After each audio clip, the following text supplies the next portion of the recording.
Guys, Friday, in my opinion, is the best and easiest day to make coins on FC26 Ultimate Team, right? We get a new promo drop in. It brings a lot of opportunity onto the market. So let me show you today what I do on Fridays to make coins. However, please just watch to the end of the video, because if you get Fridays wrong, you can end up losing a lot of coins, right? If you think about it, if it's the best day to make coins, it's because the market's moving a lot. But if you catch the wrong side of that movement, you can end up losing a lot of coins as well, okay? So yeah, I'm going to walk you through what I do on Fridays, what I did yesterday, when to buy, when to sell, what you want to look for, what type of cards, what opportunities are out there, just all sorts, okay? So stick around and comment down below what budget you're on currently, as that'll help me decide what videos to make in the future. So boys, yesterday was the first Friday that we had FUT Champs, right? It was the first promo drop with a FUT Champs weekend, so we made a few moves, okay? I actually could have made a lot more coins. I ended up selling at the wrong time, which I'll show you a little bit later. The mistake I made, so you don't make it. But yeah, we went in on some cards like Caicedo, Tonali, Canate, Gayoro, and Rafael Leao, and Arejo. And I will show you why I chose these cards, when I bought, why I bought, all stuff like that. I think the first thing we should do is just jump over to FUTBin, because I think that shows the best way what I'm looking for on Fridays. I'll show you some of the graphs of some of these cards, and I'll let you know why I bought when I did, right? So guys, jumping on over to FUTBin is a really good way to show you why and how Friday trading works as a whole, okay? We're just going to start off with this Leao card, and I'll show you what cards you can look for later. But let's just jump into this Leao, and especially his graph yesterday, the hourly graph on a Friday, okay? He is he's basically a really good example of how Friday trading can work.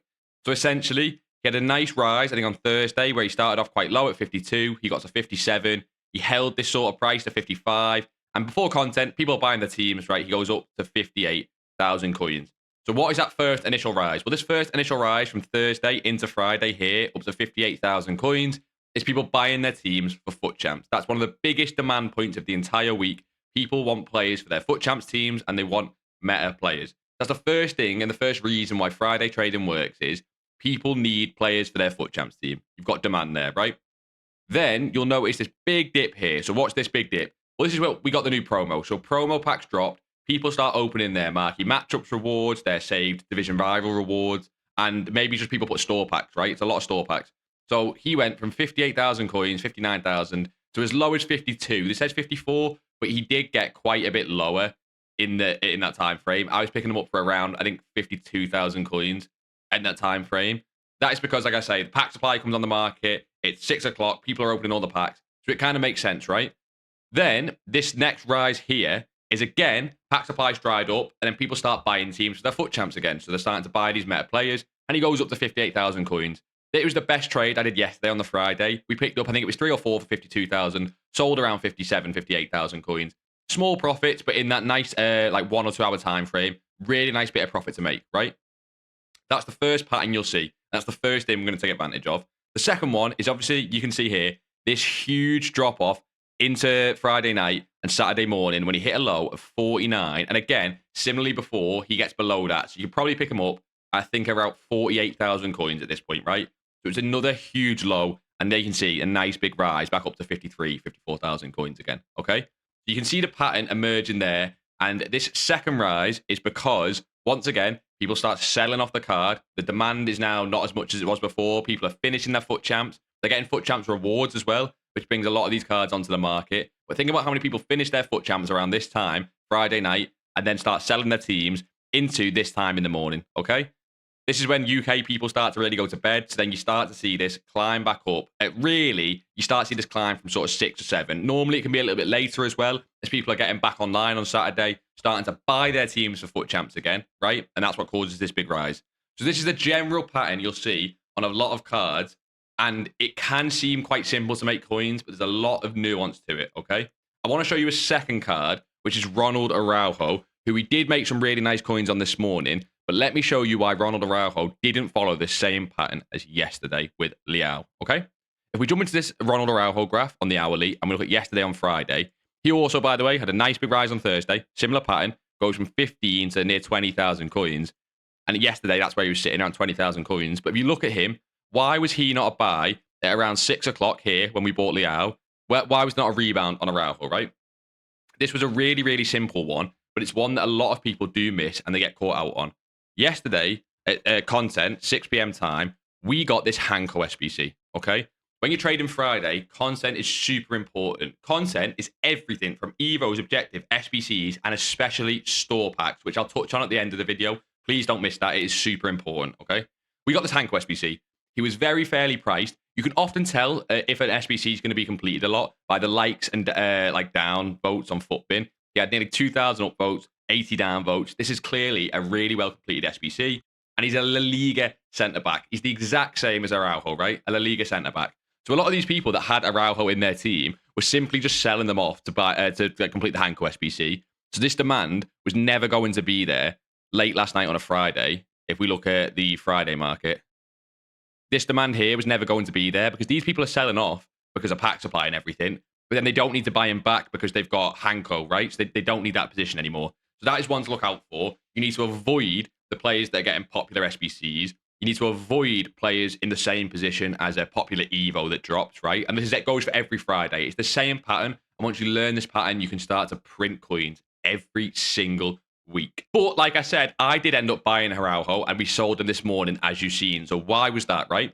If you look at this Araujo, okay, he had this drop off and he never rebounded, which meant if you look at the morning, early hours, at 2 a.m. UK time on this Saturday morning, it meant because he never rebounded, he got extremely low at 13.7. But again, you can pick them up under this at near 12,000 coins pretty easily, right? And that is 12,000 coins down from his 20,000 coin price tag. So I like that huge drop off. People obviously, like I say, have Hanko, but there's still going to be demand for this card. And when he's at a huge discount like that, I thought it was a nice time to buy. We picked some up at around 12,000, 12,500 coins. And as you can see, he rose all the way up back to 15,000 coins. Like I said before, I sold my cards a little late today. The peak was a little bit early. It was sort of 9, 10 a.m. And I ended up selling mine around here at this fall off. So I didn't make as many coins as I could, which now I'll know for next Friday. And we can look at that pattern if it happens again next week. As last year, the peak was around this time. It seems to be a little bit earlier this year. And that's possibly due to the nerfed FUT Champ rewards as well. Right, so that's a lot of theory talk, right? But you want to know who to buy, and when to sell, right? And I get that. So that's what I'm going to jump into next. This needs to always have a caveat that this could be different on Fridays when there's a much heavier pack supply, right? If you ever see on Friday, huge promo packs, tradable promo packs, like multiple 100k packs, lightning rounds, things like that, just know the market's going to obviously dip more with these huge tradable packs, right? Last night, we barely got anything. So the market was always going to be quite predictable because it reacts the same way on Fridays that it did last year and the year before. But if we get huge promo packs, just know you might see them graph tails off even more. And whenever you get huge promo packs like that, always look to buy late rather than early, okay? Just hold back, have a look at the market, and expect a huge drop-off, okay? If we get big promo packs. But we didn't yesterday, and if we don't in the next coming Fridays, let me show you what I would trade the market on Friday, what I looked for, what cards I wanted, when I bought, and why I bought at those times on the specific cards, right? Caicedo was one that did really well for me. So let's jump into a Caicedo example. So why did we pick Caicedo, right? He was on the popular page, and what I really liked is if you look at Thursday, again, you see this nice big rise from 36,000 coins to before content on Friday, 46,000 coins, right? A huge rise, okay? I didn't like this drop off enough before, like when the promo packs dropped, so I didn't touch him at content. What you did see is, look at the demand for this card, right? He went up to 50,000 coins. All that's showing you right there is there is huge demand for this card in people's teams. So then when I see the drop off like this, and he dropped down to as low as, if you look at the morning today, 34,000 coins, when just yesterday, when people were buying the teams, he's at 50. I knew that was too low of a price, right? You can see that huge drop off. There's massive demand for this card. So I bought in here around 33 to 34,000 coins. This would have been one of the best trades of the night. But like I said, I sold around this time here, which is around, as you can see, I've sold my Caicedos before for about 37,000 coins. Far too late, okay? But this Caicedo had one of the nicest rises of the night. 34,000 coins up to 40,000 coins in just a span of a couple hours. That is an amazing rise. And if you're on a bigger budget, you can do some serious profit after tax on these cards. I just found this card on the Futbin popular page, and I was looking for these cards that had already shown huge demand, okay? This Canate here is another really good example. We, of course, got the Hanko SBC yesterday. So again, I didn't want to buy it content, right? If you look at his hourlies and you go to Thursday again, he was sitting at 31,000 coins. And again, on Friday, before content, got up to 40,000 coins, right? Another huge rise and loads of demand for this card. Once again, if you look at him, similarly to Araujo as a centre-back, the pattern stays true. 6 o'clock comes and he doesn't rebound because people have just completed this Hanko SBC, probably replacing their Kanate in their team, right? So they can free up them coins. But similarly to Araujo, if you look at the early hours in the morning, I actually bought around here. If you'd waited, he even got even lower. And I'm going to guess you can pick up this card. I think I was picking him up at around 25 and a bit thousand coins. And then look again, right?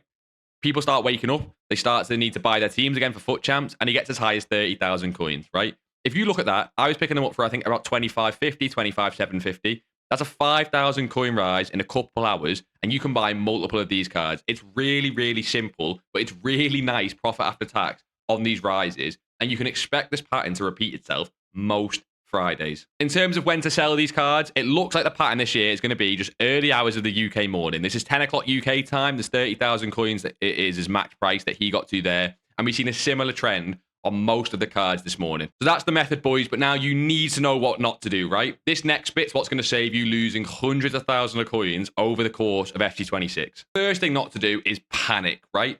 What I mean by panic is, oftentimes it can feel like if you're not buying cards and you're not trading, you're missing out on coins, but it was almost the opposite yesterday. Yesterday was a really good example of why not to panic. When we looked at this Araujo, and you see in the after content, he took a nice dip. I think he went from, was it around 20,000 coins or around 18,000? And took a nice dip, right? To like maybe 15, 16,000 coins. It could have been very tempting to buy that card because he showed a lot of demand. But you know, as a trader, right? You've seen the Hanko SBC. You know that there's not going to be as much demand for this card now with that new Hanko SBC. And you would know to sit back, right? If you panic and bought as Araujo, you see this graph just fell off a cliff into Friday night, into Saturday morning, okay? But I do get it can be tempting that if you've got liquid coins sat there, and people are starting to buy cards, and it looks like there's deals to be made, you might want to buy, get involved, and you can, like I say, panic and waste your coins. I can't stress enough, especially if you are newer to trading, it is always better to just wait, slowly, take a look at the market, take a look at what's happening, than it is to panic, get fear of missing out, and just jump onto a card. That's point number one. It will save you so many coins this year. Always look to buy a little bit later than a little bit earlier. Second mistake you can make is buying too early in heavy pack supply, okay? Yesterday was quite nice for pack supply. There wasn't too many. There was these rare gold players packs, some prime gold players packs, 25k packs. Nothing crazy. There was only a few packs of each, right? This is perfect for trading as it leads to a predictable market where there's not too much supply on these cards. They're not going to drop and fall off a cliff, right? You're not going to get a market crash, basically. However, if you check store packs at 6 p.m. content drop on a Friday, and there is, like I say, lightning rounds, 100k packs, big tradable packs, always wait until the night, okay? You do not look for them heavy rebounds on gold cards specifically at 6 o'clock. We're going to talk about something right at the end of the video, but there's a nice big opportunity there to make huge coins, but not on gold cards, okay?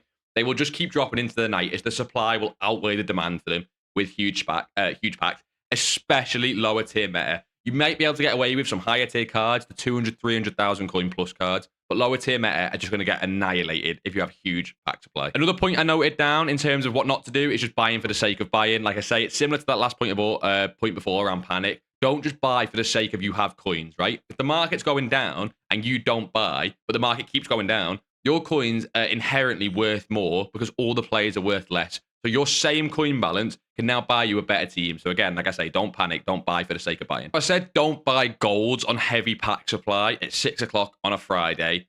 If you have a lot of coins, there is a huge opportunity on icons, okay? Icons are so much rarer that when there's heavy pack supply at 6 p.m., we're talking lightning rounds. Yes, some of these cards get packed, but a lot of people panic sell them and then realize that not many icons actually get packed in these big pack supplies. So they often have a huge drop off at 6 till 7 and then rebound quite nicely into the night as people realize they weren't packed too much. And it is a huge opportunity if you've got the coin balance here. If you're newer to icon trading, you can watch this video down below where I taught you through it from a beginner's method of how you can learn to icon trade from scratch. And there's some huge coin potential with icons, right? Boys, if this video helped you out at all, leave a like on the video. It really does help. And if you've got any questions whatsoever, comment them down below and I'll try and get to all of them. But like always, boys, until next time, I'll see you in a bizzle.